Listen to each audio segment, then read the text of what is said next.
right. You are now rocking with Real Talk Live. We've got a good episode for everyone here tonight. We're going to go over some tips on dealing with mental health issues and people with mental health issues coming into life and how to identify that type of stuff a little bit better. And um, yeah, we're gonna start to break some of that down today. And everyone out there in TB land, welcome to the show. If this is your first time, if you'd like the content on here, feel free to hit a like and subscribe. And we'll keep doing this. We'll keep doing this until our brains run out of space. So here we are. Right. So where did you meet him? Well, I mean, like everybody else, right? I met him online by looking for a mechanic. So you were surfing the internet, like, to begin with, looking for him? Yeah. For somebody who could come on out and we could work on this project and restore this bike. Do a resto mod on a 2007 Yamaha R6, the red one that's in the thing here. That's my baby, my pride and joy. It went from a free rat bike to absolutely gorgeous machine, and it is, and he's actually one of the best to do it. Okay. Well, did you look for anybody else to start out with? Yeah. Yeah. Yeah. How long did you look? I looked for. Geez, I had tried to get some people that I know to help me work on this bike for over a year. And I had worked on the bike myself as a novice. Multiple times, had taken it apart, put it back together. Brought it to a guy who's an engineer and notorious PJ's Church of Speed. Shout out to PJ. Woo! He was just too busy. He was too busy. He had a whole fleet of bikes that were already scheduled that he was working on. Beautiful bikes. He only works on beautiful bikes, basically.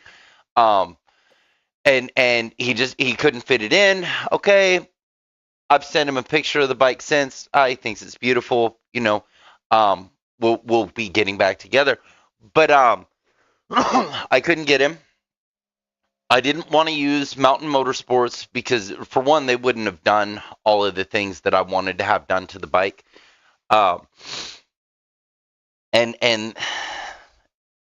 who knows, it could have taken them, 2 times as long. Those commercial places, they tend to be a little more shitty. Actually, no, I don't think you can get any more shitty than what I went through with the carburetor guru from out of Atlanta. I don't think it could get any more shitty than that. But yeah, no, I had done my shopping, and I find the guy, and I see he's got these really good reviews online. And it's like, okay, let me check this guy out. So I contact him. Let's see what's the deal. And at first, it was really kind of strange. He's like, "How did you get a hold of me?" Kind of thing. Who let you know about me? This sort of thing. It was like, I just found you online, really. And he's, well, blah blah blah blah blah. Okay, he's telling me about how great he is and all this stuff, and the type of work he's done, and we go over the costs. We make an agreement. Okay, that'll work for me. I was like, I'm going to go ahead and pay you in advance to secure this time and in good faith between the two of us. Okay, okay, fine. You go ahead and do that. Do it. Okay, comes out, goes through these like screaming fests and just it gets weird. Uh, It gets weird, dude. It gets really weird. But I just found him online. He had great reviews. Great uh, reviews. well, I mean, he was kind of a stranger though to begin with. That's the thing. 100%. Well, damn. And I know that everyone's going to probably be like a stranger to begin with, but he's a guy that you found online, and he was giving you shit for finding him online to begin with, too, it sounds like. Yeah. Well, it sounds like you guys were off to a bad start to begin with. Yes and no, but it's like I don't have to think you're the greatest person in the world or most moral of character or most moral of heart, sound of character.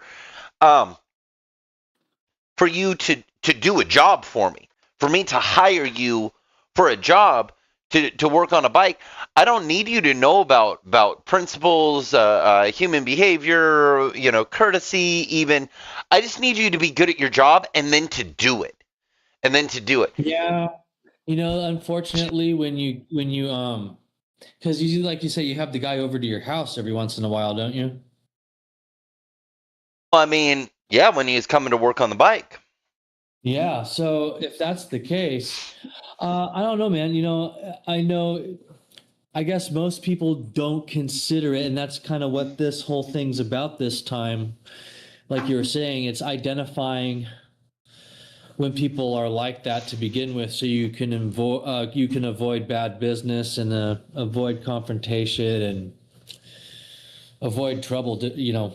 Just because it sounds like the guy's just flat out trouble I think, overall. yeah, I think he's got undiagnosed, untreated bipolar, um, multiple personality, split personality, manic depressive, and it's basically taken over all aspects of his life: business, friendships, relationships, all that.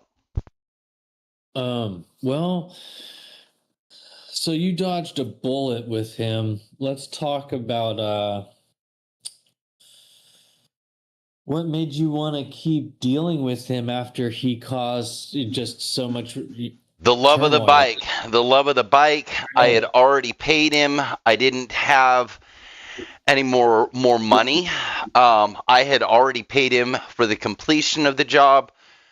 I have been through so much of dealing with. I don't know. I call that stuff white trash bullshit. I Yeah. cannot stand wrench throwing, screaming in a garage, screaming about every possible thing, posturing Mhm. up, acting like a tough guy, taking things as leverage, treating oneself like an authority over another person when you're supposed to be in a position of servitude. Um, these kind of things just, man, yeah, they drive me nuts. But I can handle it as long as you do your job. I'm not hiring for your charming personality. I'm hiring you for your skills. If I needed someone to conduct business with somebody else, then I may hire you for your charming personality. But if you're a mechanic, I'm hiring you to be a mechanic. I don't care if you suck as a person. Well, do you think after this guy, do you think it's kind of important to consider their personality when you go to hire your next mechanic? Absolutely. But the thing is, well, for one, absolutely. Yeah, yeah. Absolutely. Two, I'm finishing the bike by myself. I can't afford another mechanic. I can't afford damn. I know how to I, survive. I can let's afford keep. how to survive, right? Yeah, yeah, yeah. That's for another one though. Let's talk about him right now. Yeah, yeah, yeah. Um, what is your greatest learning lesson from him? I for one, the good. I learned a lot about bikes. The man is an incredible mechanic. It is not to. None of this is a smear campaign. None of this is to make something sound like it's more than it is or that it's something that it isn't. The man Well, is an incredible mechanic.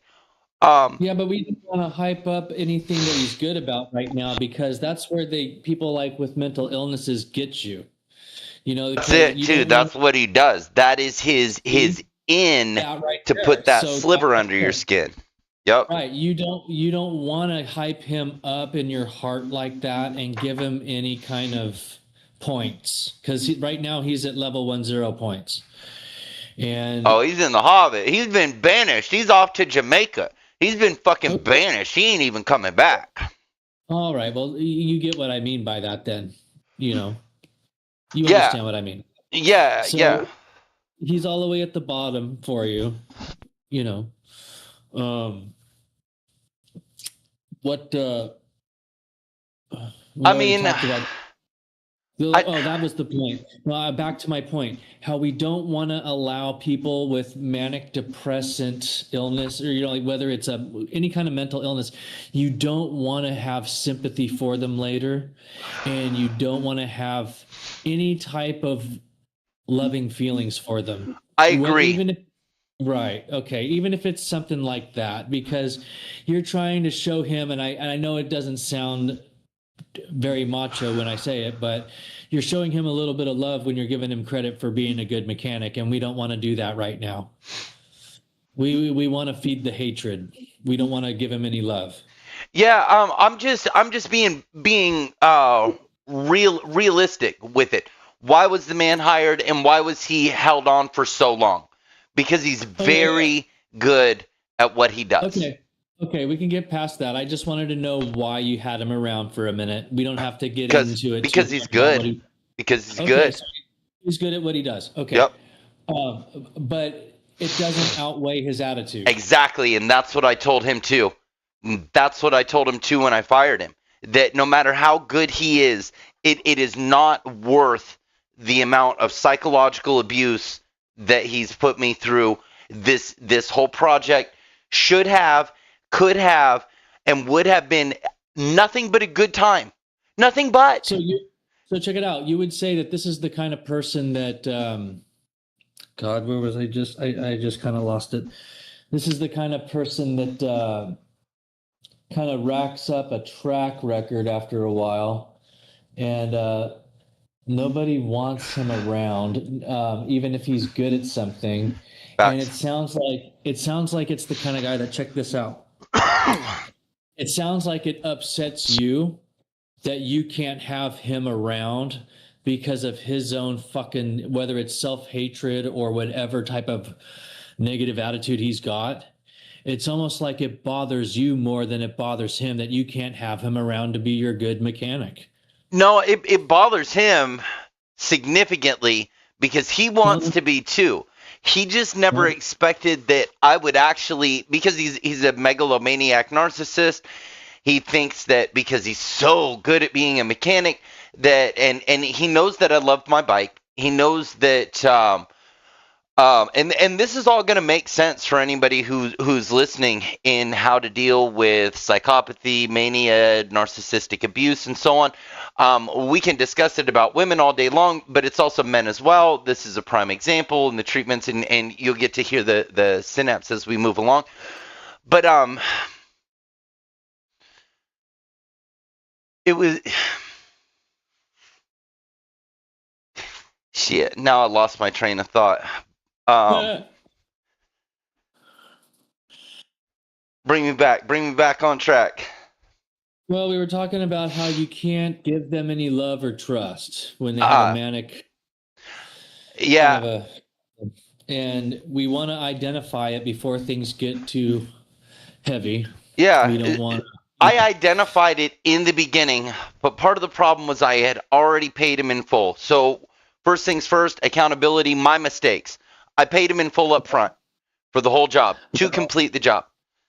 Um, okay, well, it sounds like you're learning well from your mistakes then on this one. So that's a big fucking plus too, because sometimes people don't do that. yeah.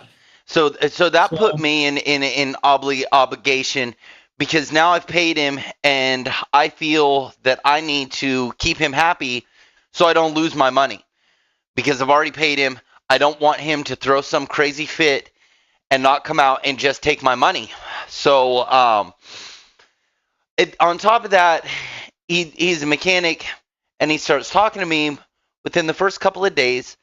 And he's telling me about his life and everything and certain things that he's been through and he's going through and all this. And it's like, okay, I understand. And I want to treat him like a person. I don't want to treat him like a mechanic because I don't believe that people are their titles or their positions. Their titles and positions are something that they give themselves to, not that the title or position gives to us. Like me, martial arts instructor, I had given myself to that, not that had given itself to me. Martial arts didn't give me anything. I gave myself to martial arts. I gave martial arts my blood, sweat, tears, effort, time, energy, all of that. So I wanted to treat him like a person, like I do anybody. I wanted to do this subconsciously, naturally, as I do for anybody.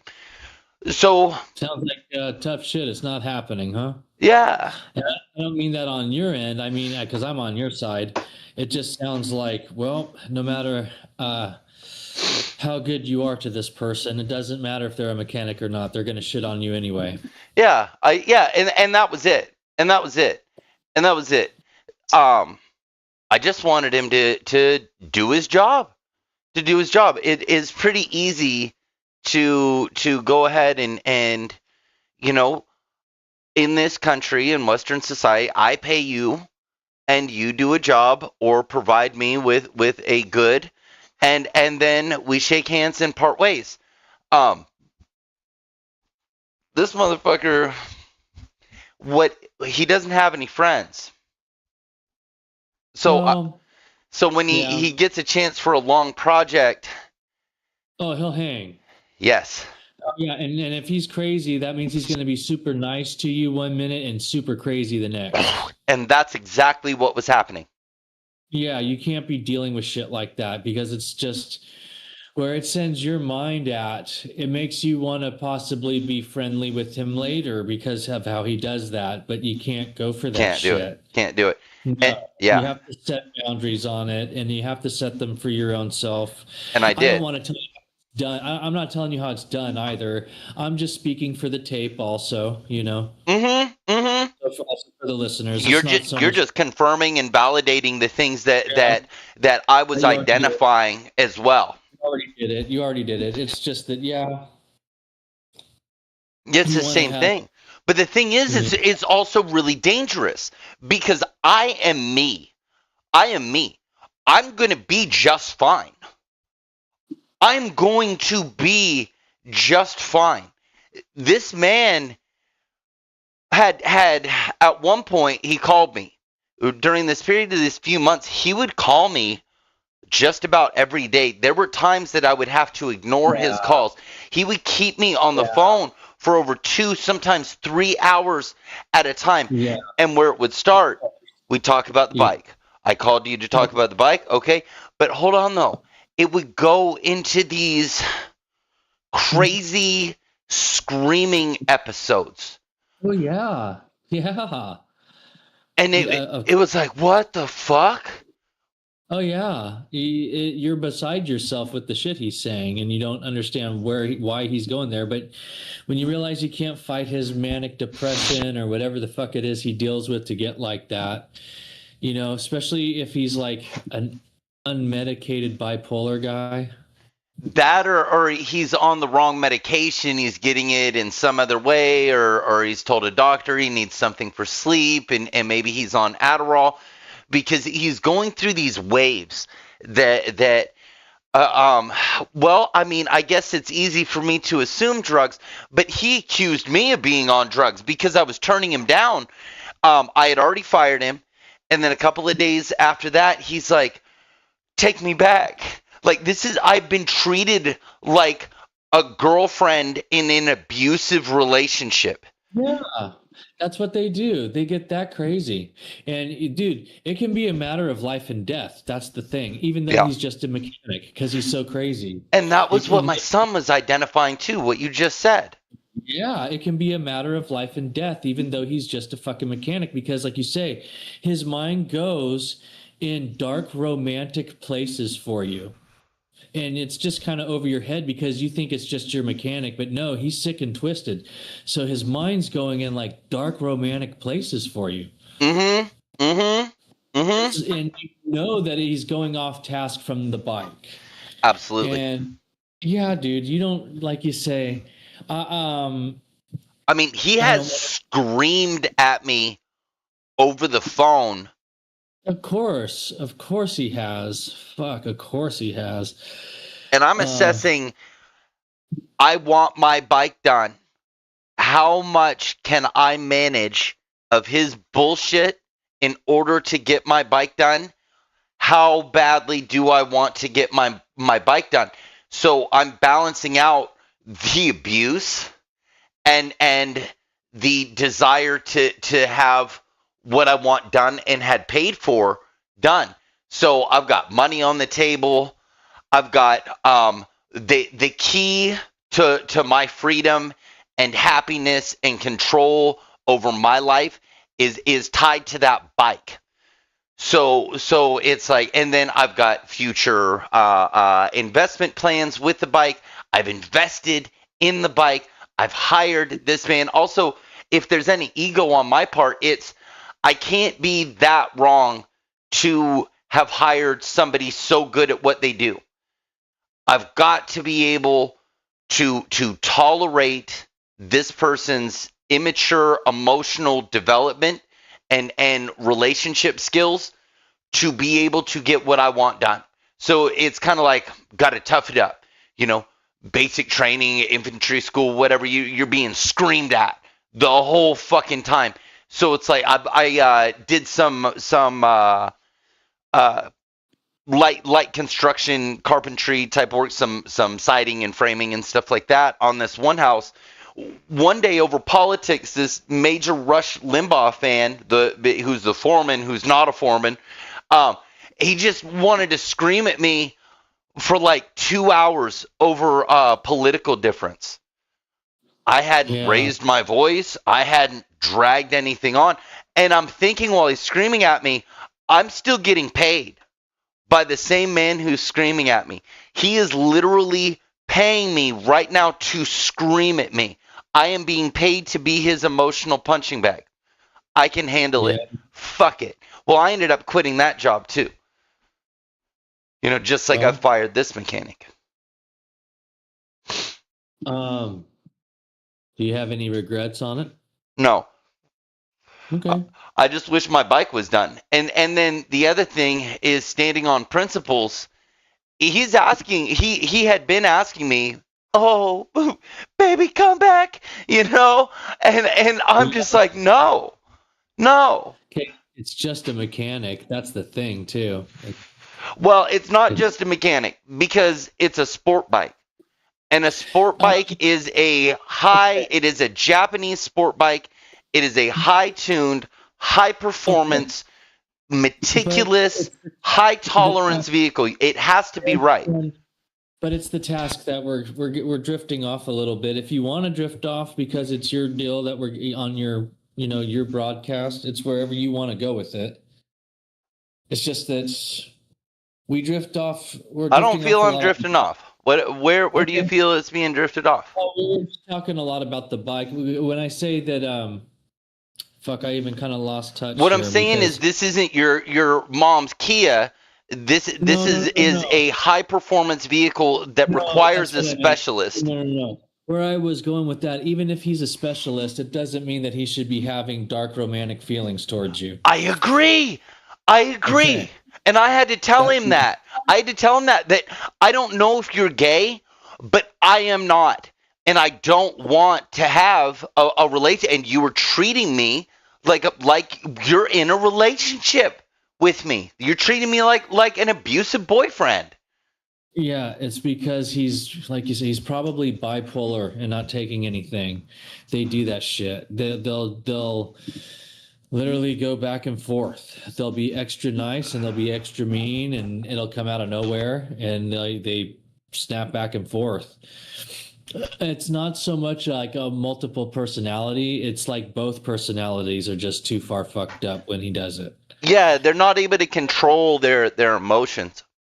Right. It's in both sides of the emotions are overdone in their own way like Agreed. that. That gives them their own character. Yep. You get what I'm saying? Like, and it's that part of the character that upholds who they actually are. It's not the niceness or the meanness. It's the weird bipolarness that overdoes it on both ends. The weird thing, the weird ruler, the weird thermostat that it is. It's not like everyone else's. Yeah. No. No. By no means. It's one extreme. It's either extremely scorching hot or it's like ice cold. And it was quick too. These shifts could happen within minutes, like within 20 minutes, 30 minutes. So it'd be like I get a call and he'd be all like, "Oh, hey, how's it going? I got this going on. Want to call, check on this, blah blah blah." And they'd be like, "Okay, cool, yeah, yeah, yeah." Whoop de woo, we figure out what we're looking at, what we're doing, and then he wants to talk about some other stuff. So it's like, okay, I'm on the phone. All right, I understand that he doesn't have many friends. I study humans anyway. Like that's Yeah. part of what I do. So it's like, okay, I can get my own satisfaction out of this conversation by entertaining it. Let's see what this mechanic feels about life, and what he thinks about things, and what he has to say, and maybe I'll get some neat stuff out of this. Okay, I see that he's very depressed. He's going through all this emotional stuff. He's going through all this stress. Okay, then he starts getting tough guy on me. And he starts telling me how he worked for the mafia and how badass he is and how Oh, big he used to be and all this stuff. And I'm just like, okay, I already know better than to speak about violence, especially to strangers.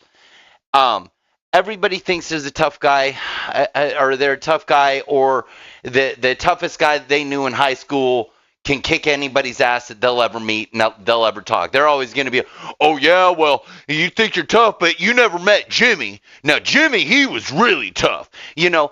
So it's like I'm used to this shit, and it's like, all right, this guy. Well, one day he's screaming about something. Within 2 days of knowing this man, he's talking to me about how he's suicidal. nah, good, Yeah, he's telling good. me about all this shit. He's telling me how his wife and kids died in, I think, a car accident or something a long time ago. How he Yeah. got sharked from Hollywood by a bunch of Illuminati weirdos. How the world's gonna end. How he knows all these government things. Then he goes into how I'm brainwashed. I'm delusional. I don't know what's going on in the world, in the global thing. I'm just like, hey, I'm just not letting it bother me. I don't have the time to scream about globalists. I don't have time to scream about globalists. I'm trying to look at my life locally. Like, you're screaming about TV. So then under two situations, I've heard him screaming at cops, screaming at people at the gas station, because he's calling me like all the time. He's screaming at people where I would have gotten arrested the way that he was talking to the police. I don't know how he was able to not get arrested, but when a police officer tells me to do something, I may or may not, depending on how much I feel my rights are being violated, and how much time I have to waste with these cops trying to do something with their time through me. Um, I know better than to behave like that. But this man was racking a gun in the phone one time, and that was when I knew that there was something seriously wrong. That this is beyond an angry Gen Xer mechanic, because those guys, they freaking smoked meth and screamed in their garages and smacking their sons upside the head. Hold the fucking light, type. I'm already aware of that type. But this was way beyond that. When he was racking that gun in the phone, and I'm hearing the bullets drop, and there's no reason. There's no reason, especially to me or for me. At this point, I don't even know this guy. He hardly knows me. There's been no issue between either one of us. And he's like, "Do you hear that? Do you fucking hear that?" And it's and I'm hearing the bullet. And he's like, "Yeah, yeah." And he's talking about like suicide by cop type stuff. I was like, "What the fuck? The fuck are you doing?" This is just a mechanic. This is just a mechanic. Oh, dude. Sounds like he's worse than a woman. Mm-hmm. Mm-hmm. And the type of manipulation that he was doing to me, it was the same thing as woman tactics. So he would message me. He'd message me about all kinds of crazy, just bullshit stuff, and it would be constant every day, all day. So there'd be times to be like, "Man, I'm either doing something, I've got somebody over, talking with my son, I'm online, blah blah blah." And then I check my messages, and then he's got something snarky to say, like, "Oh, blah blah blah, I see how it is," type thing. Literal boyfriend manipulation, like Hollywood level. Yeah, there it is, Hollywood level drama. I ended up telling this guy, "You don't have enough real problems in your life. You have to create them and take other people's issues and make them your own, or use them as leverage for your own personal fucking gain." And what he's able to do is a motorcycle isn't just a vehicle. It's a token of the rider's freedom, their happiness, their escape route. They're everything. I mean, really, a bike is so much more than a vehicle, and he knows this. He specializes in sport bikes. So these are fast, special machines. They require special care, and so what he does is he knows that he's got everybody's pride and joy and baby and love of their life in the palms of his hands. And instead of treating it like he's a fucking midwife or a surgeon taking care of somebody's love, he takes it as their own. "This is my bike. You can't play with it until I say you can play with it." And that's what it's like hiring him. I would have been able to ride my bike this weekend had he put that fucking safety switch on. Yeah, which was identified the first day. "Hey, the safety switch, fuel safety switch, the clamp needs to go on there." "No, yeah, we'll do it." I had to do it myself. I'd take apart not like a crazy amount, but a good little bit. If I didn't know enough, shit, I'd be stuck. The bike would be broke down. The guy's gone though at this point. Yeah. Gone. Fired. He's been fired, but he wouldn't go away. I was like, "Why are you still messaging me? Stop messaging me. This level is harassment now." So he tells me he's going to contact the Department of Defense and the Pentagon, and he's already contacted the local police and prepare for a knock on my door, and he's gonna go on a website and tell everybody all these dark secrets about me, and everybody knows what I did. And I'm like, what have I done? The fuck have I done? I haven't done anything. The fuck are you talking about? And this is another one of those things where I guess I can get a little preachy on honesty, but it's one of those things where my honesty has saved my ass as many times as it's got me into trouble. My honesty gets me into plenty of trouble, but it also saves my ass. And this is one of those situations where it saved my ass. Trusting myself saved my ass. Another thing is there was a piece on the bike. This is where it gets dangerous. We're not. I don't believe that I was dealing with just a manic depressive narcissist, but a genuine malicious psychopath. Now my son had tried to warn me, and I let my son know, for the same reasons I'm kept him around. Was he skilled? He's skilled at his job. Um, there's a bolt that connects the handlebars to a part that's called the triple tree that connects to your front forks. So there was a bolt out.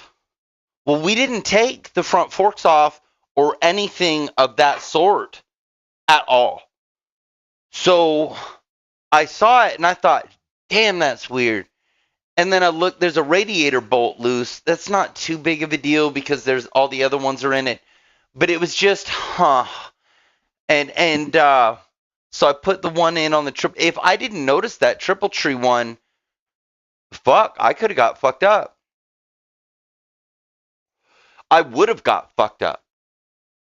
If I hit a bump or if I'm taking a turn too hard and I'm not attached to a side of my front fork, shit, that's an accident waiting to happen. So that's a death trap. And then on top of that, without the fuel safety switch clamp, the odds of that coming off are probably slim. Probably less than 10%, maybe even less than 1%. However, if it comes off, you are caught in a ball of flames. Sounds pretty serious. It sounds serious because it is serious, but the plausible deniability of it, that's the scary part. This guy even told me he has tampered with bikes to make sure that while he's working on a long-term project, he either knows that they had ridden it or that they can't ride it. They can't turn it on, even though the bike's rideable. He did it to my bike. He fucking did it. So then another crazy part, I've got these texts. This is psychopathic stuff where I paid him extra. I fire him. I fire him. He realizes he can't come back. That there's no way he's going to come back. That I absolutely do not want him back. That I am trying to tell him in every way to make sure that he knows he doesn't want to come back. That there's no way that he can come back. I don't care how good he is. He is not welcome back. Then he said that I owed him $1,000. Then he went online and posted that I owed him $1,000. I had paid him extra. I treated him generously.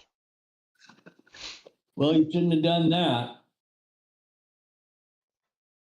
I'm on your side too. Yeah.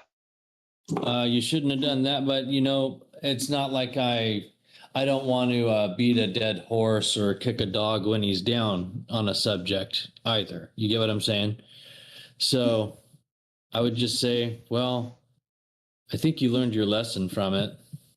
Yeah. The only issue is I'm not going to let this cunt destroy my spirit of chivalry, gentlemanliness, generosity, and being a man of dedication, and to my word, I am going to stick it through. And if it gets intolerable, I'm going to step away because I know when to call it quits. And at the point where he was fired, it's not that I quote unquote know how to do. I've had to make phone calls to different companies to try to troubleshoot some things. And I've been able to do a lot. Um, and had to find the courage to be like, okay, well, it's on me now because I can't afford to get another mechanic in here. Um, and just do it myself, and I have. And in the end, that makes me feel better, because okay, I went and did it, and once I ride this thing, then I'll know. No, it's scary shit because for me, it's fine.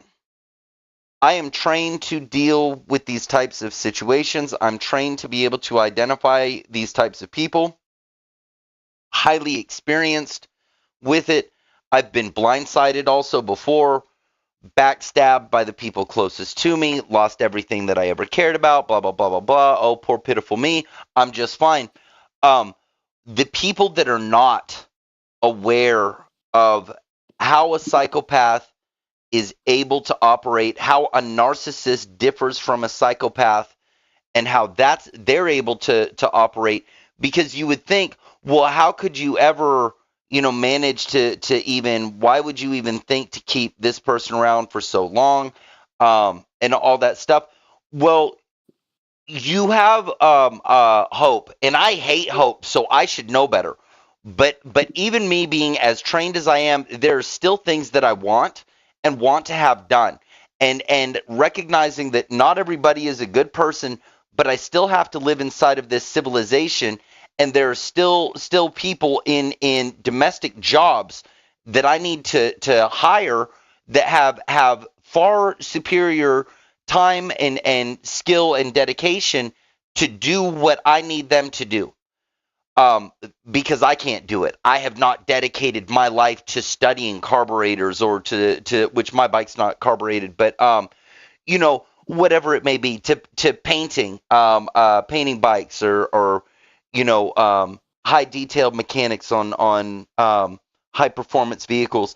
These types of things, we're supposed to be able to hire people. We don't need to hire a saint every time we do it. We can put up with a certain amount of bullshit, if the lemon's worth the squeeze. But there's a certain point where it's not worth the squeeze. And what happens, is when you're a patient person and you're a generous person, you will be taken advantage of when you express your patience and generosity to the wrong people.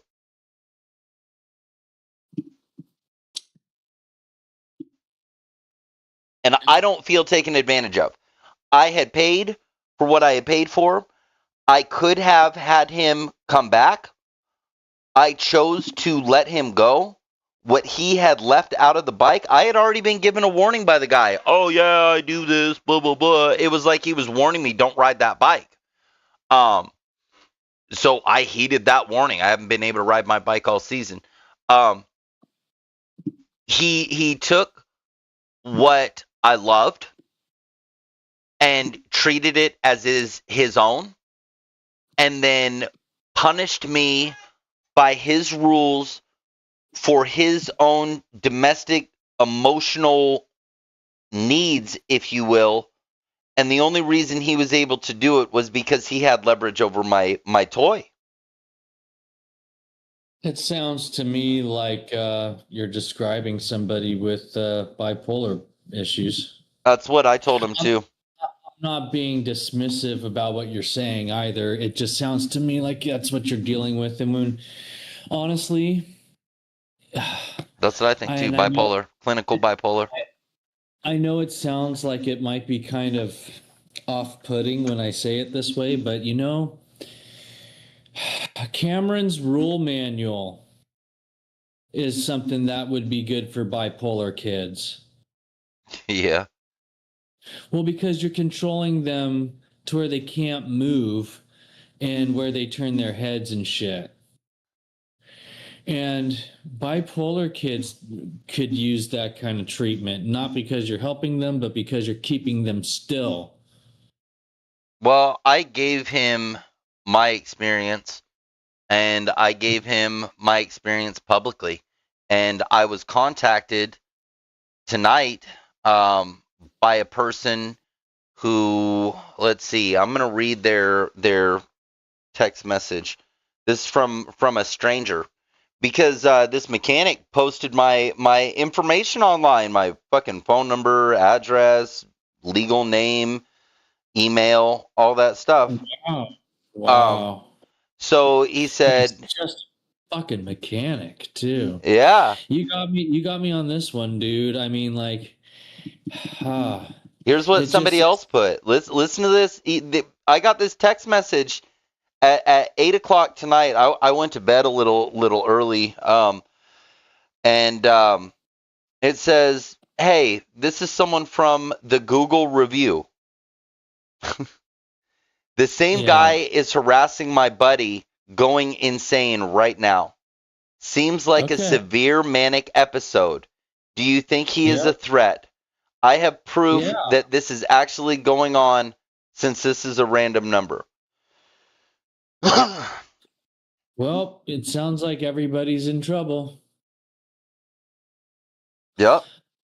Uh, you know, it's how things are, dude. The guy's got a manic depressant bipolar type of issue for sure, and it's nothing that you want to be dealing with. No, that's why I fired him. I dealt with it as long as I could.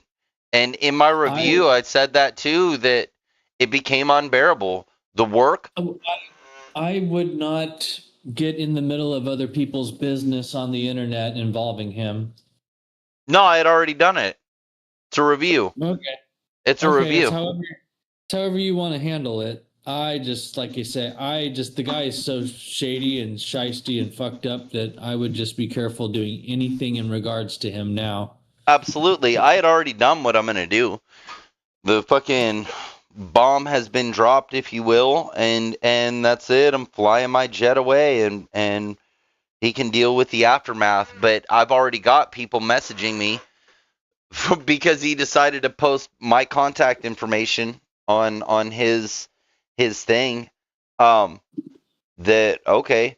And another thing about it, he told me in text, if I don't remove this bad review, he's gonna go on this website and he's gonna blast all this information about me. And for one, he doesn't know anything about me. He thinks he knows a lot about me, but he really doesn't know anything.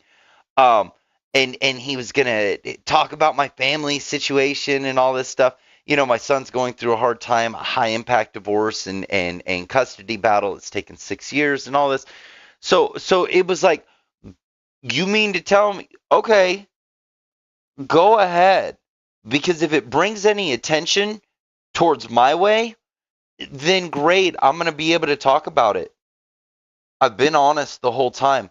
Um, But I mean, if I were somebody that was doing something wrong, which most people are not able to live transparently.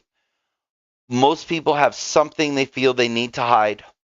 Um, I do not feel that all aspects of my life are for public. There is such thing as privacy. Um, but I don't require very much. And there's nothing that's going to shatter me or destroy my healthy ego, if you will, if it becomes public. Um, but people tend to think, especially psychopaths and narcissists, tend to think everybody's like them.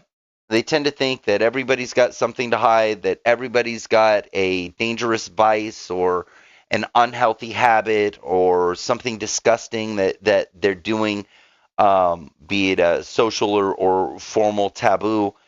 And I don't have anything that's so bad that I have to be afraid. But the man threatened me. He threatened me with FBI and DOD and the Pentagon, just manic, absolute manic, delusional. Contacted the local police and everybody knows what I did. And it's like, what? What did I do? But what I'm seeing, they'll shoot at you by shooting at themselves. They will tell you about themselves thinking that you relate, that you're scared of it too. It's like you were saying back at Cameron's, what you fear you create. Well, when we're being insulted by someone and these insults are not accurate, the only thing that is an insult is the insult itself. So this guy's taking these shots at me and they're all missing. But then I realized he's saying, "Oh, I'll bet because I'm turning him down and had fired him. Oh, you must be slow, um, or on something." It's like I've been sober for over 3 years, like sober. Like, I choose to not be intoxicated because I like to be sharp. I enjoy being sharp more than I enjoy being fucked up. I don't enjoy being fucked up. I did when I was younger. I don't now. I enjoy being strong now. I don't enjoy being weak. So, he's accusing me of being fucked up. It's like he's fucked up. I think he's on Adderall. Well,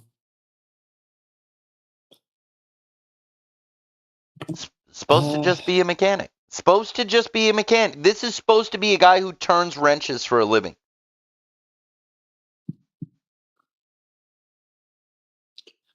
well, we're not going to go back to him. No, not for any work.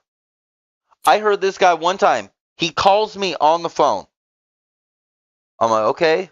I'm talking to him on the phone. He's on the side of the road, I guess. Police come up to him. He starts screaming at the cops, the top of his lungs. You don't know who I am. Run my license plates. You'll see who I am. And the cops are like, no, we're just asking you if you would move your vehicle off the road. This is a public space. Where do you want me to go? There's a parking lot over there. That's private property. Blah blah blah. And he's going, and then he mentions my name. I'm talking to whoop, whoop, whoop, on the phone. Um, are you hearing this? And I'm just like, that like uncomfortable. What would they call embarrassed?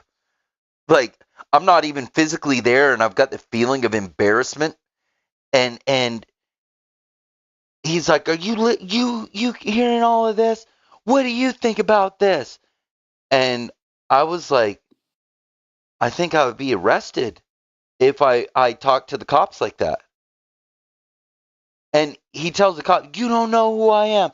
You don't know who my family is." He threatened me with the same thing. My family works in law enforcement. Well, his family hasn't talked to him for years. This is why.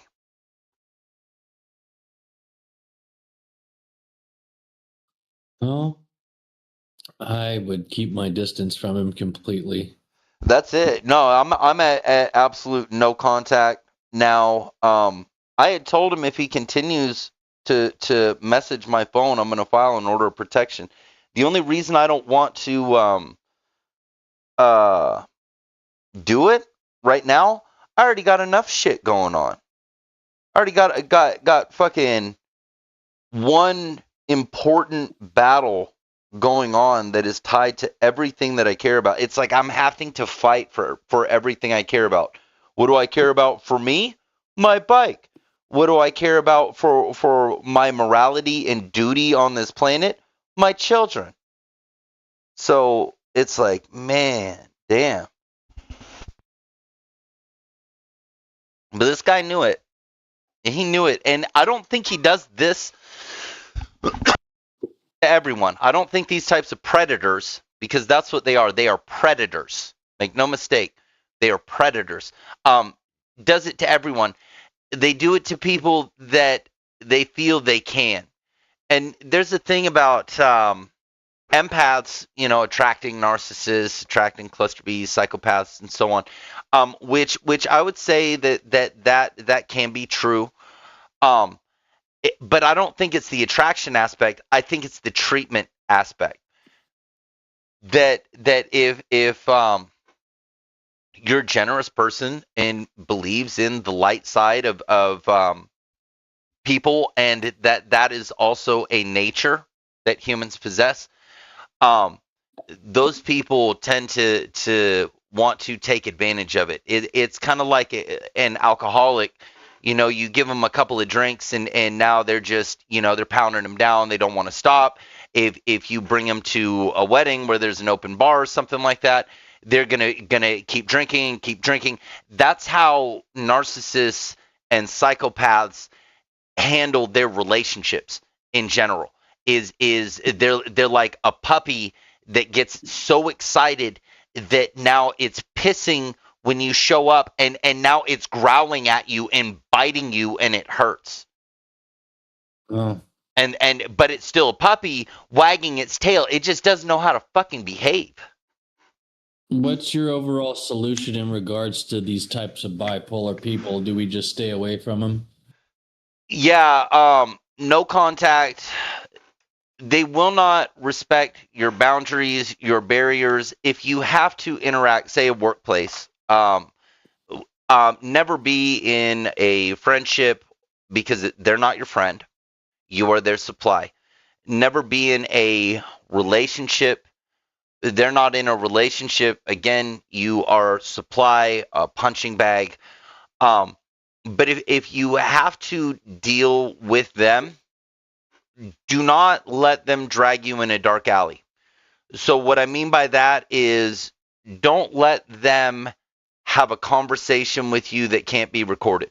Do not let them call your phone and you not be able to record that conversation.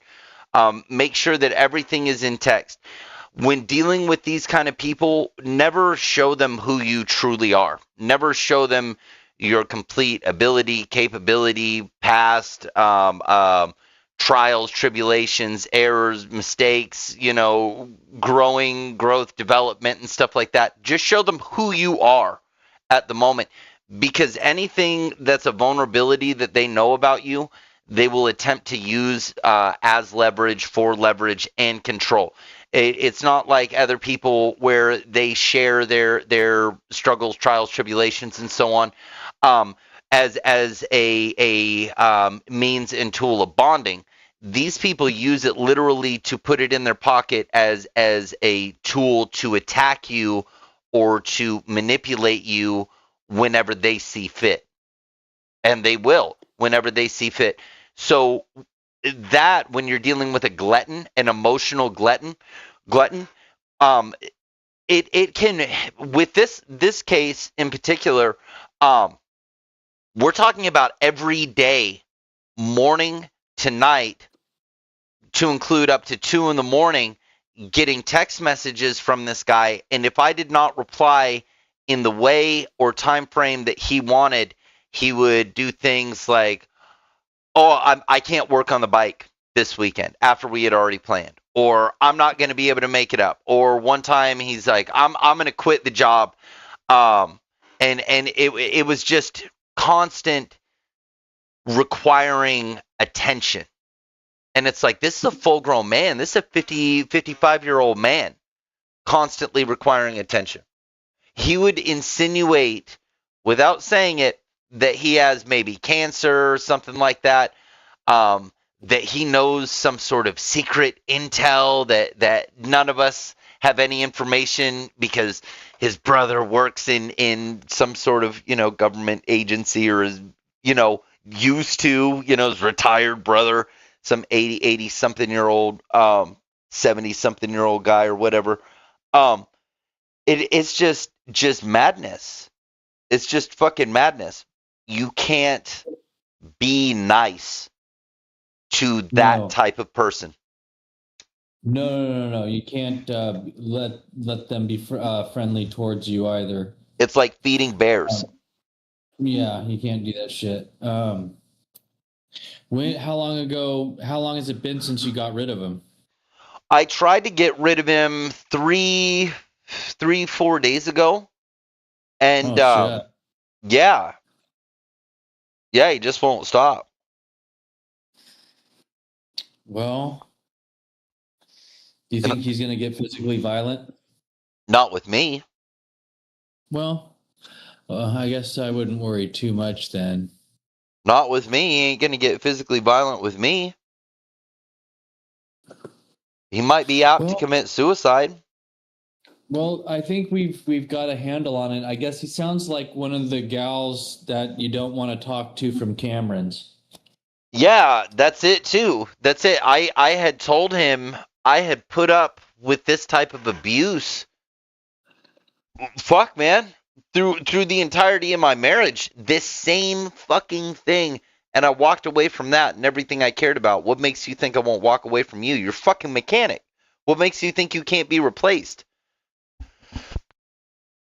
Told some of the most important people that by instinct are supposed to be the most important people in my life to go fuck themselves for the rest of my life because of their behavior. Makes him think that he would be any different. Well, hmm. I just don't know what to ask about him right now I mean, because it sounds like we got him narrowed down all the way. narcissistic, psychopathic, manic, depressive episodes. Yeah, yeah, Just stay away from people like that and don't give them any kind of eye contact or anything, huh? yeah. You can't. You can't. And No. part of the problem is, though, they will come into our lives without us knowing until it's too late because they know, especially if they're mature. um they know, they're like this, they know they're fucking like this, but you don't know until there's a little bit of time spent with the person. And usually what we think we can do is we can navigate it. We think that we can, you know, mitigate the risk with, kindness, courtesy, having no reason to attack me. There's no reason to attack me. I have done what I'm supposed to do. Okay, the person's attacking me. We think that we can, you know, curb other people's sick minds by being innocent, and innocence is not a shield against the sick. It will not protect you from sick people. Being innocent, keeping your word, being generous, being kind will not protect you from sick people. So there's been people. Okay, Christ came to heal the sick. I came to protect the well. I am not here to try to heal the sick because I have found that I cannot heal the sick. I can inhibit the well. I can enhance the well. I can protect the well. I can provide nutrients to the well, but I can't heal the sick. Yeah, if we could do that, then we might be able to make some money. They have to heal themselves. It's kind of like if someone forces, again, an alcoholic, and alcoholic I'm using as a blanket statement for any and all uncontrollable and impulsive behaviors that draw a person to act weird. Um, is Remember is Father Martin? Remember Father Martin? I don't know. Hmm. I don't He know. had a lot of Ed videos. Remember, he was the priest, Catholic priest. He would talk about alcoholism all the time. That name's familiar. I'm surprised you don't remember him. He was at the Spring Creek all the time on the Ed video. Father Martin. When I decided to quit drinking, it was an easy decision. It was just I was watching people around me get in trouble, and I didn't know you had a drinking problem. I developed a drinking problem after my divorce. And it only became a problem because of my divorce. And the first gal that I had dated, on weekends would come over with a half gallon of fucking booze, and Oh wow. like every weekend. And when I was married and with my kids, I didn't drink very much. I drank normal. I was capable of partying and drinking too much, but it wasn't a part of my life. And I was always able to manage my life and have alcohol in it. There wasn't any real problems until afterwards. But first girl, she's bringing all this booze over. I start drinking. Second girl I dated, she liked whiskey, so started drinking whiskey. Took it from plastic half gallons to classy Scotch, but still, it became a part of my life. And then when I was writing my book, I wasn't working out as much because I've got to put all this time into this book, and I was drinking a lot writing that book, and there was a lot of emotions coming out, and um I started thinking I'm going to quit. I'm just going to quit, and no good is coming from it, and I'm not having fun anymore, and it's not making anything better. And I feel, and I started to look at my life like, if I continue, I quit before it became a problem. Um, Yeah. but there were problems tied to it. So Right. I was looking at my legacy, and it was like, if I keep this in my life, I'm going to progress into an alcoholic. I will become a drunk. My health will leave me. I will go through all these problems. I'll be a fucking loser. If I quit, then I will have everything I ever want. I will get to see everything I ever want. My health will stick with me. I'll be beautiful. I will have a legacy. I will be respected. Um, and this will be lasting beyond my lifetime. So the decision was easy, easy.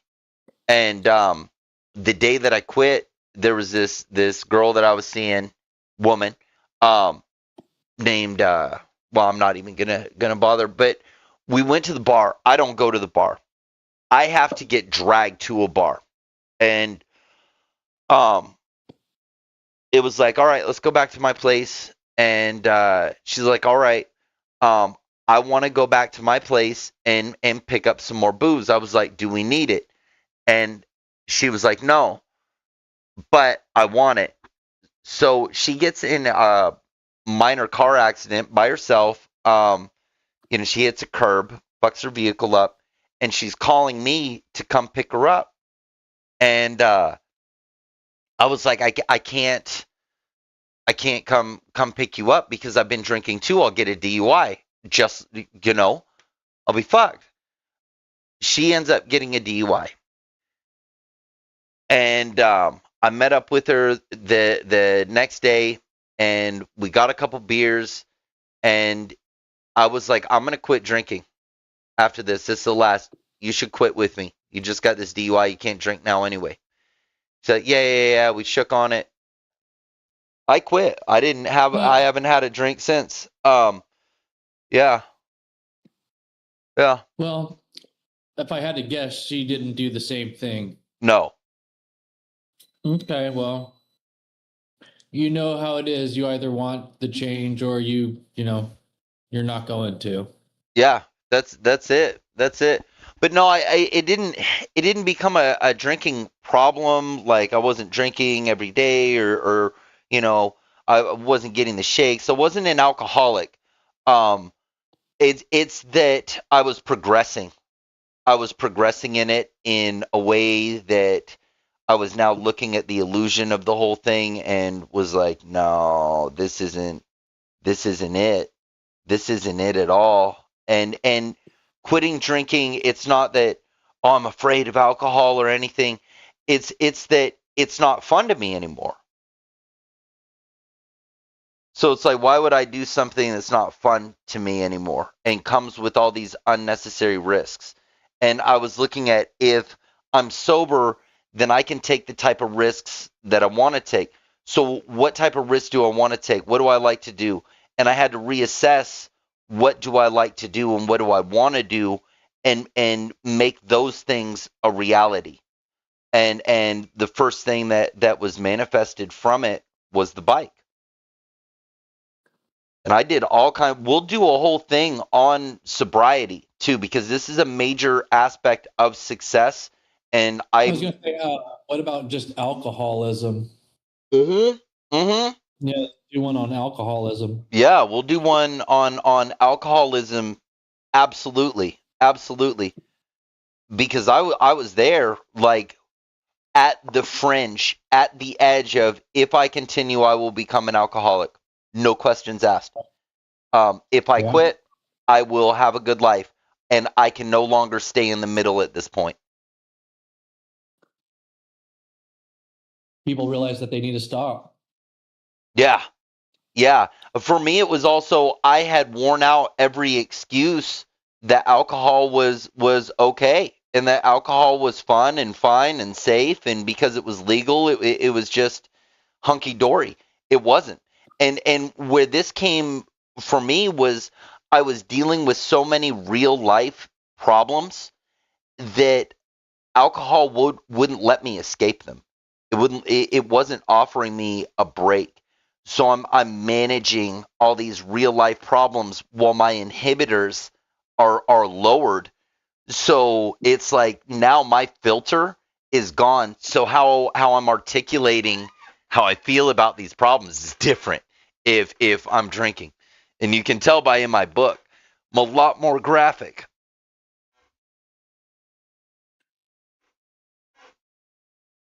I think drinking is for the immature. It's for the young, and then it's also for the highly self-controlled that really don't drink for the effects of alcohol, but drink to show that they can without the effects of alcohol. Well,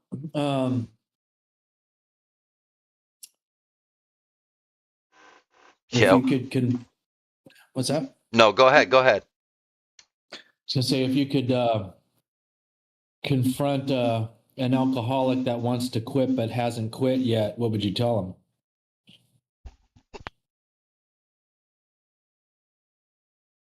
It's going to take everything that you have. If he doesn't quit, or is it going to take him everything to quit? Both. Oh, Both. It's going to take, if he doesn't quit, he will lose everything. Promise.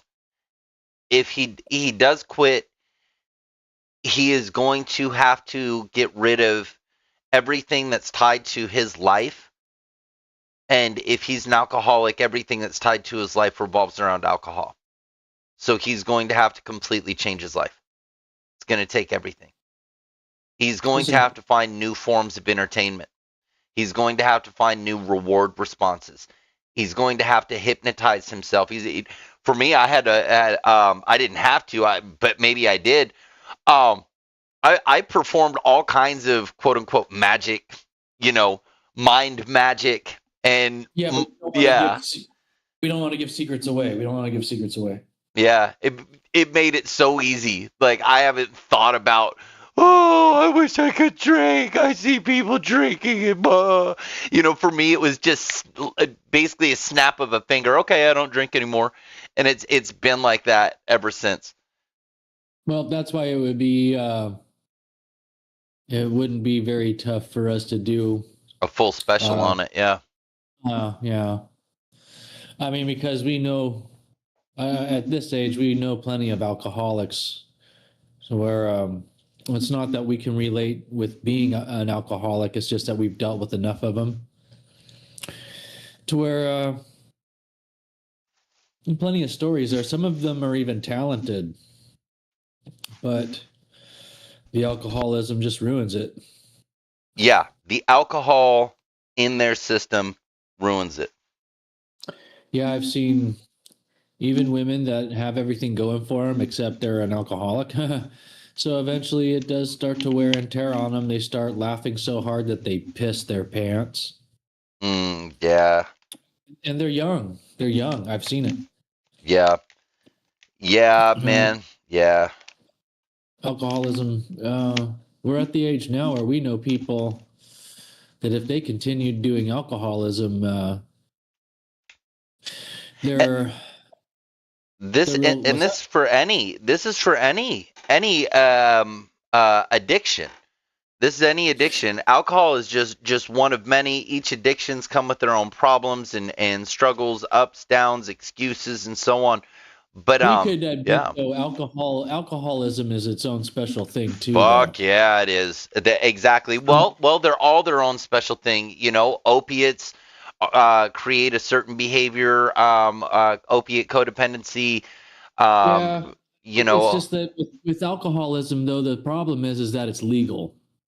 And I know yes, that you can agreed. get like, I know you can get like opiates and pills and shit that are, over the counter or whatever. And Yeah, I but know you alcohol can is kind of, legal, socially right, acceptable, publicly right. advertised. Yeah, And when you're a little kid, you're seeing the big people do it. all the time. Yep. So it counts. When you see all the adults doing it, you know, it's kind of like when you're a little kid and you taste coffee for the first time, you don't understand why they drink it yet.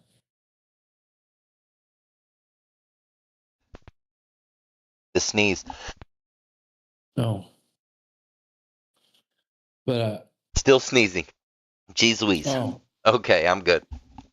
okay. Yeah. It's kind of like you say, like when, and Father Martin said it when we were younger at the place on the videos that, it's young people. It's like the first time they tried drinking coffee. They don't understand why the bigger people are doing it yet. Yeah. But, you know, eventually, I guess they try it. He said that eventually they try it with the milk and the sugar in it, and all of a sudden, I guess they start to figure out more and more why they drink it. Makes sense. And it's kind of, he relates it to alcohol. It's kind of like you have a sip of your dad's beer when you're a little kid or something of that nature. Somebody's drinking on something and you try it and you don't know why they're drinking it yet. Yeah, yeah, yeah. But the first time that you get tipsy or the first time you get drunk, then you understand why we're doing what the big people do. Yep, yep. And it counts because influence being there when, like you say, the fact that alcohol is socially accepted, and it's tricky because you start with just a little bit of alcohol thinking that, well, I have my limits and I know my limits. And everybody says that, but before you know it, you're past the limit and you want to keep going. See, and that's a part of the lie of alcohol is you know your limit, but once you reach your limit, the alcohol is telling you to drink more. Yeah. That's what it does. Oh, Once yeah. you get past a certain amount of alcohol in your system, alcohol tells your body we want more of this Oh, yeah. chemically. So it's like it's not even something that you can physically fight. It's a chemical response in the body. Let me ask you something. Do you know anybody that's been to prison because they have a drinking problem? Yeah, yeah, yeah, yeah. Because Tell me about them. Tell me about them. I would go into AA for a while when I first got sober. Freaking constant DUIs. This one guy, he was just constant DUIs. And he just kept going back to prison over these goddamn DUIs and having no license and driving drunk. Wow. Hmm. Wow. Yep. And people who've been in major car accidents with other people, there were those people in the rooms. But the one guy that I remember specifically, he had been in multiple car accidents, just kept ending up back in prison. All alcohol The, related. the guy that I know of that personally that I guess he spent like years in prison over it too. But Yeah, this guy what too.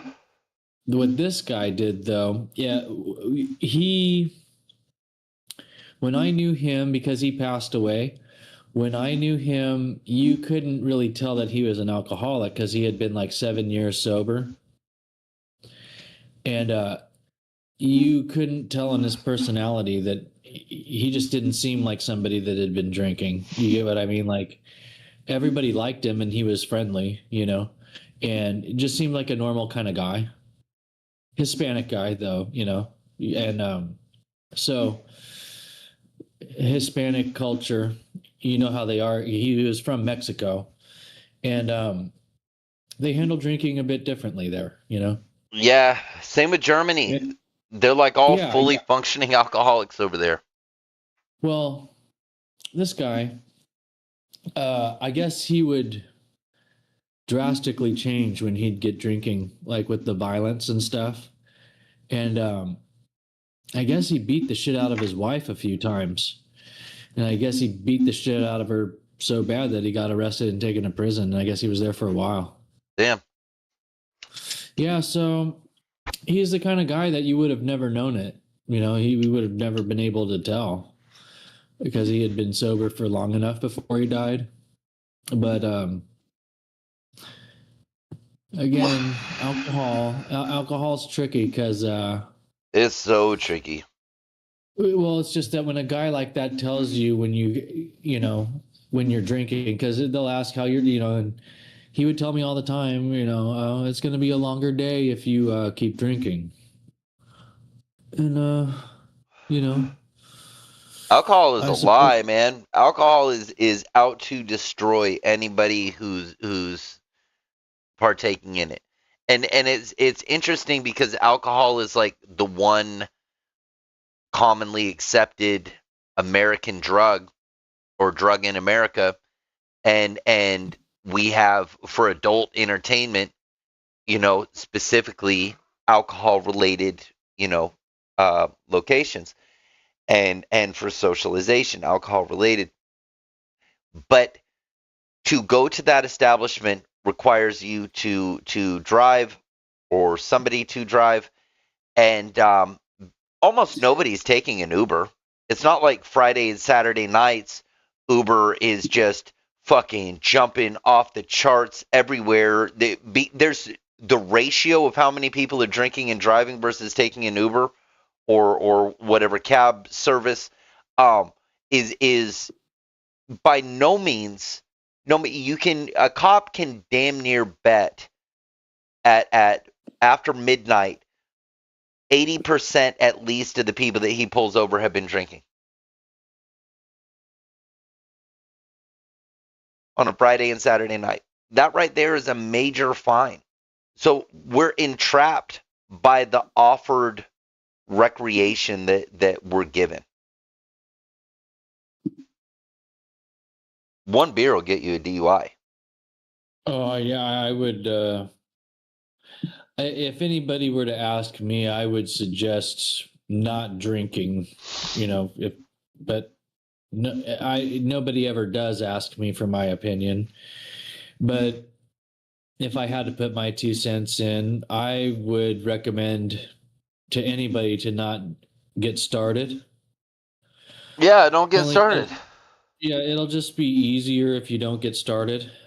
Uh, 'Cause it just seems like once you start, it's a very, very weird mental trap as you keep going. And then before you know it, your body just can't handle it. Yeah, I And wanted you'll just, I wanted a sport bike. It was either drink a beer or a sport bike. It was a really easy decision for me. yeah. Yeah, because here's another thing I'd say to somebody is find something that you want to do that you wouldn't be able to do drinking. Yeah. Yep, for me it was a sport bike.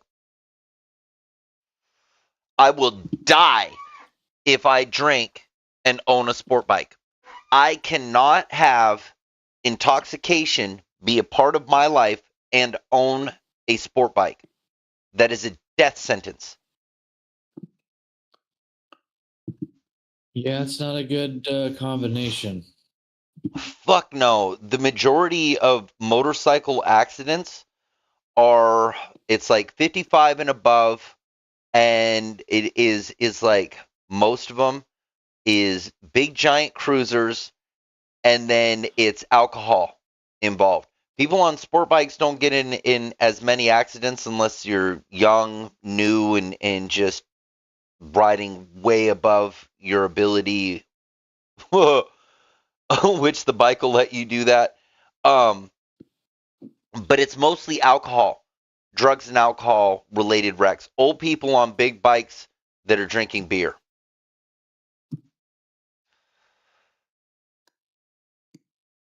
People on fucking sport bikes tend to be sober or on more focused enhancement drugs. Like I would probably say, stimulants, and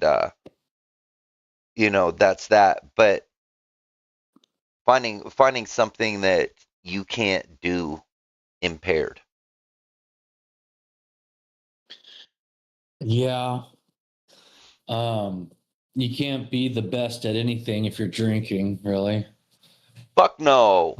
Fuck no. Here was something one of my old martial arts instructors told me when I was getting really good at drunken kung fu.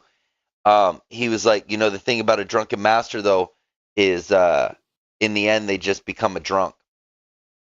Yeah. Yeah. Yeah, that was it back in my 20s. Back in the woohoo. Wow.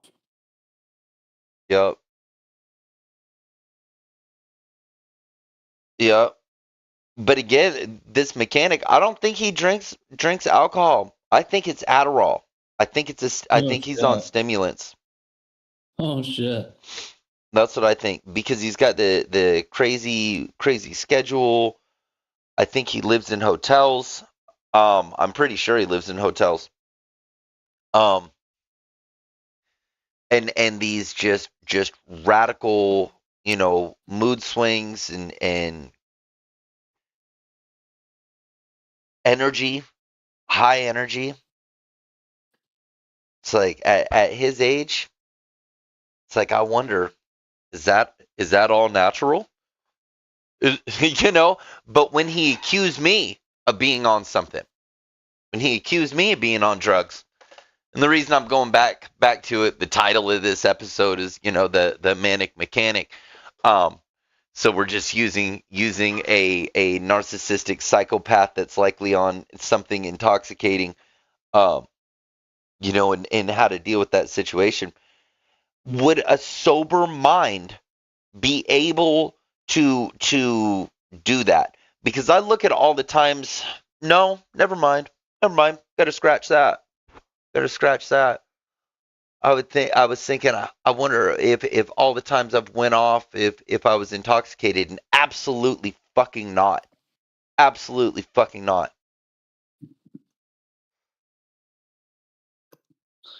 Yeah. No, I went off on this guy. I ended up going off on him, but I fired him. Telling him, get the fuck away from me. You're fucking fired. Called him a cunt for playing with another man's emotions on purpose. What well, as long as we got rid of him, we don't have any clever ideas on doing something to him, I guess. No, I wouldn't plan to anyway. I mean, this is it. This is going online right here. This conversation. Um, Hmm. you know, here we are. It'll be saved online. Um, he'll probably end up watching it because narcissists can't let go. So he'll probably end up seeing this thing. He probably only watched to the point where it finishes. He thinks talking about him, but you know, he's just the statue of the episode. Him as a person is irrelevant, but the personality type is relevant. I don't think that people lose their shit unjustifiably if they are sober minded. Usually, I don't know though. I've met some fucked up sober people though too, but they don't lose their shit. They just are sneaky, conniving, rotten, selfish pieces of shit. Well, you got bipolar guys. and they're pretty fucked up. Yeah, that's what this is bipolar. Yeah, it's somebody you definitely might want to stay away from. Yeah, that part's easy. But what I'm saying is I already fired the guy. I fired the guy fucking 3, 4 days ago. Uh, And he's still yeah, been messaging me. fuck. Yeah. I think he might be Well, done now, but you can always file a restraining order. I know, yeah, that's what I was saying earlier in this that I told him order of protection that, you're harassing me. I'll file a fucking order of protection.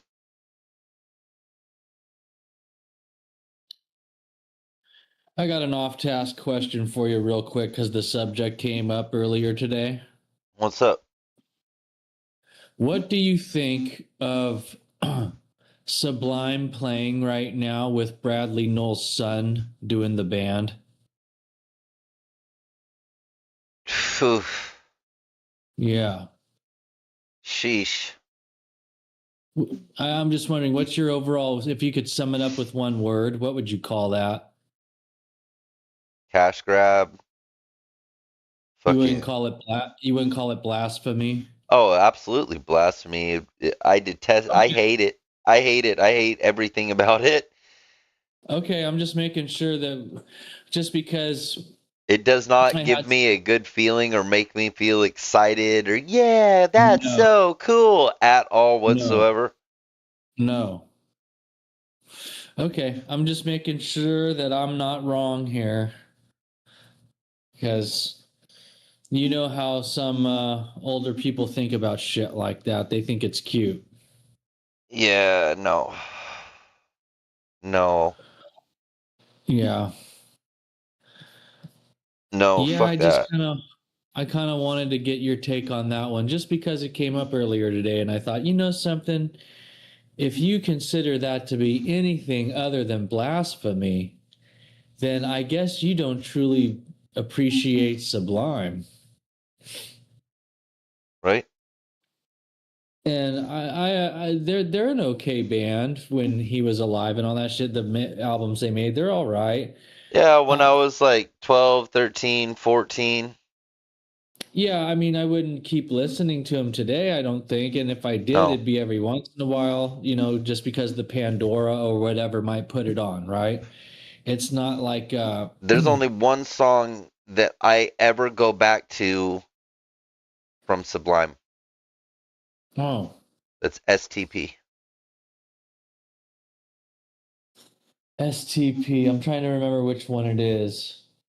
All that I need. Look at all the love we found. Yeah. Oh. Yep. Okay, it's that one. All right. Yep. That's the only one I go back to. Yeah. I can't go back to any of the stuff from that fucking era. Oh man, like some of that stuff Three is three gut eleven. wrenching to try to listen Three to 11. nowadays. 311 was okay. Yeah, it was all okay back then. I'll still listen to some Linkin Park, some Slipknot. Like right now, What do I'm you think going of through. I listen to music you, in phases anyway, but what do you think of the new Limp Bizkit song? Did you hear it? I don't know if I've heard the new one. I heard the one of them. It's got a music video like the dad style or something or whatever dad. Huh. He's got some sort of thing. It came out like last year or something like that, and they went on Oh, tour. But I don't know if he's got like a new one, as in like a week ago or anything like that. I see. You'll have to send it to me. Yeah. I love Limp Bizkit. Actually, I think Limp Bizkit's great. Oh, they were. Yeah, yeah. I thought that they were the best ones out of the new metal phase. Yeah, Before, man. but yeah, the new Limp Bizkit song's pretty cool. But I like Limp Bizkit because they know that they're lame. It's on purpose. I don't know, man. They're so talented all at the same time. That's what I'm saying. All at the same time, it's talent how they're doing it like Yeah, that. it's abstract. It's abstract. It's like all Yeah. the good abstract artists know how to make realism. It's just they make the realism and then abstract over it. And what's amazing is a human mind can still tell what it's supposed to look like. It's the same thing with all these musicians making, theoretically and debatably, philosophically debatably, especially um, trash lyrics with beautiful music that is engineered to sound like it was made poorly or trash sound. You're not going to go to a fine theater and hear this stuff. At the same time, we go to grand coliseums, amphitheaters, to hear these bands play something that is literally like gutter music. Yeah.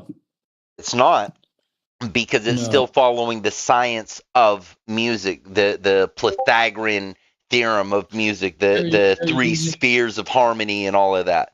they're using too much technology for it to be in the gutter the way it used to be. And they're going through the grimoire. They have all the grimoires and the pentatonic scales, and yeah, the music is ancient. The music that we listen to is ancient. Limp Bizkit is ancient. It's just the Yeah, lyrics are modern and cultural, and the sound is engineered. their new song's pretty cool though. I sent it to you. It's on your message thing there. Hell yeah, I'll check it out. I dig Limp Bizkit. The first time I heard $3 Bill, y'all, I was like 12 years old, barely 12, and Yeah. it was too much for me. It was too sloppy. I liked Uh, Pantera, and yeah. so trying to put Limp Bizkit to Pantera, it was like, Oh, okay, you I can't can do that. understand. I could at that time and age, I could understand Pantera. I could not understand Limp Bizkit. I could Yeah. understand Tupac and Bone Thugs. I could not understand 3 6 Mafia.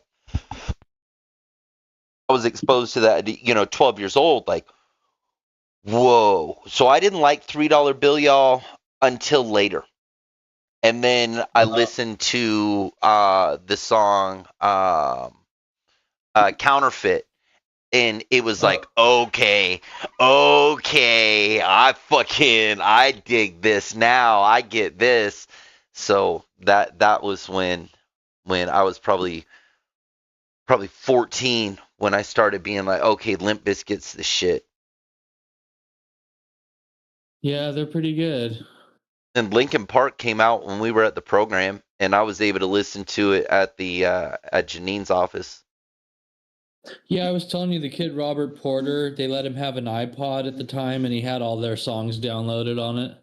Oh hell yeah, yeah, I was loving it. Like fuck yeah, this is the shit. Yeah, but Yeah, I can't. Oh, go ahead. no, go ahead. I'm good. Now Limp Bizkit's the shit, and 311. You had brought up 311. 311. I had some good memories to 311. Um, good feelings. Uh, but I can't listen to that shit nowadays. No, not really. I was listening to No.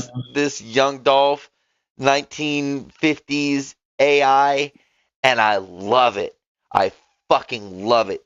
Young Dolph Soul, Young Dolph Blues, the shit. Oh, it's so good. It's so good. These songs preach in 100 shots, done in this like classical format, makes it sound even more gangster. Yeah. Yeah, Huh. yeah. All that AI stuff, man. It's really doing it. It's fun. It's a fun tool. Oh, it does some crazy shit. I mean, like these cartoon, like they look like paintings. Like the way that it did it, and like the amount of stuff that I've put on like just this Instagram alone. How long it would take it to do all this shit by hand? It. I wouldn't even be halfway there yet. It's a Rolodex, man.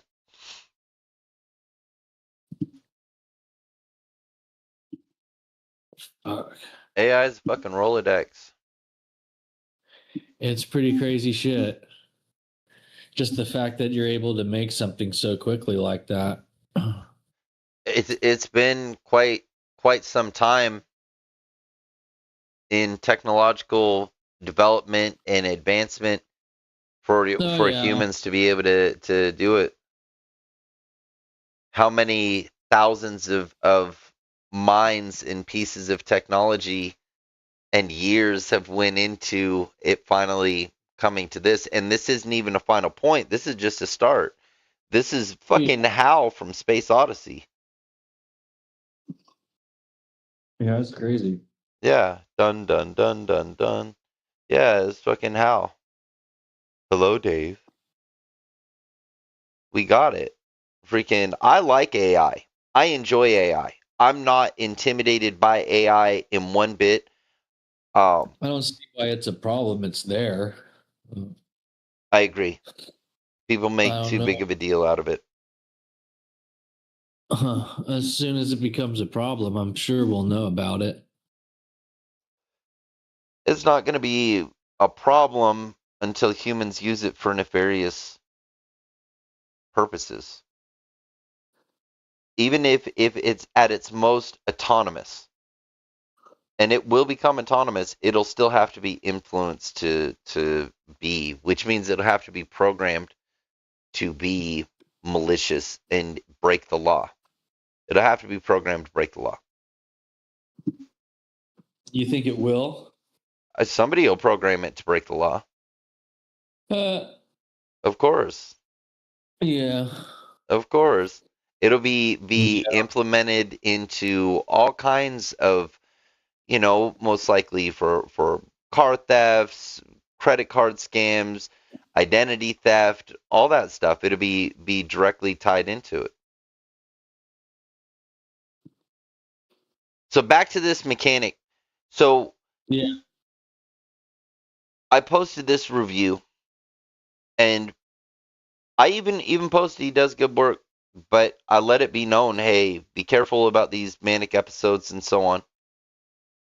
He posts this thing saying that I owe him $1,000, that I'm stiffing him for $1,000. That's just a made up number.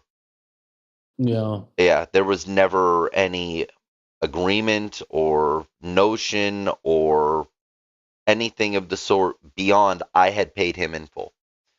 So, and I've got all the proof and everything. So I posted those tag, and I left the pictures of the bike up, and with the proof that he had done this work. I've spent significant time with this guy. Um, and I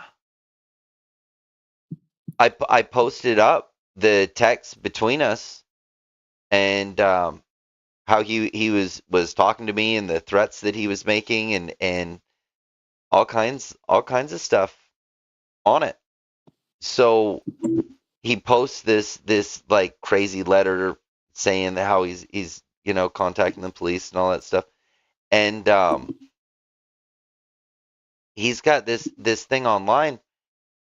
It's he's hung himself with his own damn words,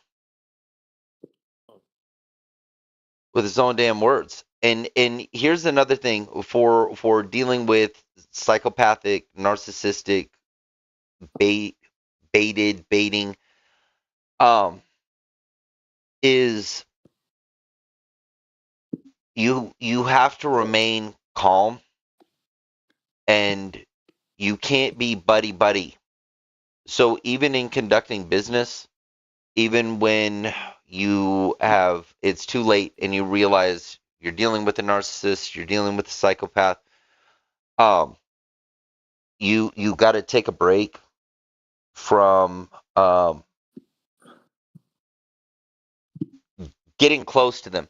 The human nature to share your life experiences with someone and to share ideas, you have to limit that person. You cannot be personal with a narcissist or a psychopath, and you have to be very careful with what you allow them to be able to interact with in your life. And so normally here's a big one. It's very common for men to say, "Oh, I would kick his ass." Well, Hear it a lot. all that right, and It's common, very common. yeah, and to add alcohol into it, Oh, here's an what's that? yeah, you add alcohol in it, then you're gonna get to say it about everybody. Exactly, you go to Buffalo Wild Wings to watch a UFC fight, and you have to wait till what is it now? Now it's freaking 1:30 in the morning. The maybe even later. The main card of the fight is finally on. Everybody's drunk. Well, 80% to 90% of the people are drunk, and every guy in there who's watching the damn television set thinks that they can whoop that prime fighter's ass who just lost the fight. And they want to say how much he sucks and how, you know, they could do Yeah. that and they would do better and their Uncle Jimmy would have kicked his ass if it's not them, and boo and all of this. And it's like you're literally watching from the other side where they're getting paid to be in on TV, on worldwide TV. These are in the top 1% of fist fighters on planet fucking Earth, and you're talking shit and you're hyped up. So, it gets ridiculous. It gets ridiculous. Whoa, shit. Hey, man, we have 25 hits on the tape. Nice. I didn't mean to cut you off and go off task. I'm seeing this right now, and I didn't realize that happened. Mm. But I wanted to get back to it. That's awesome. Yeah. That's signs of success. So I just is put that up this morning. All right, go ahead. Sorry, dude. Go ahead. is common buddy type thing. It's a vulnerability for a man to tell another man, "I'm going to kick your ass." The man who tells another man he's going to kick another man's ass has put himself at a disadvantage. From a tactical standpoint and from a legal standpoint, and even if somebody insinuates that you have threatened physical violence, you could spend years waiting to get into court to prove that you hadn't. So, Yeah. yeah, which is my case. So, Tricky shit to me. Yeah. which is my case because I indeed did not threaten anybody with physical violence. I threatened people with legal action. And they knew that that legal action was actually legal, and what they would be facing would be legal. So they hurried up and filed an order of protection like a bunch of cunts, and 3 years later still haven't been able to face my accuser. So here we go. Narcissists. That's narcissism. That's psychopathic behavior. How do I know so much about it? I lived with one for 14 years. So, Yeah. you know, so no contact, major thing, but you can't tell them anything. If you're a tough guy, if you've ever been around some street type people or lifestyle stuff, um, if you've ever seen things, you can't talk to these people about that ever. You can't begin to express any of the deeper aspects of your life, personality at all. Even things that you would casually with chummy buddies. Oh, I kicked this guy's ass one time, blah blah blah. You can't do that with these people. They fuck with you on a level that you think is trustworthy, and you tell them, "Hey, you do that again, I'm going to kick your ass." Well, now they can use that against you legally. And a narcissist isn't expecting to actually fight you. They want to bully you.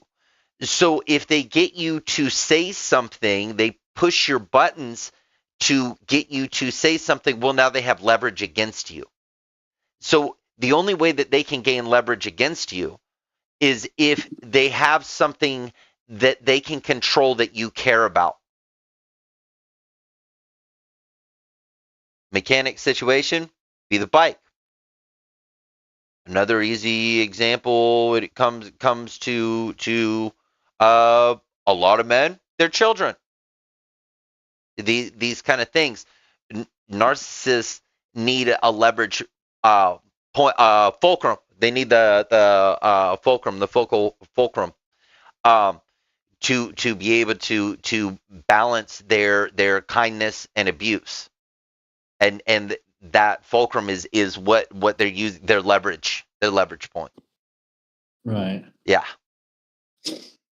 yeah. So another safety tip: you can't tell them anything, and anything that is man to man, you can't be man to man. And in 2025, you cannot be man to man. There is no man to man anymore. If you want to be man to man, you have to go to a dojo.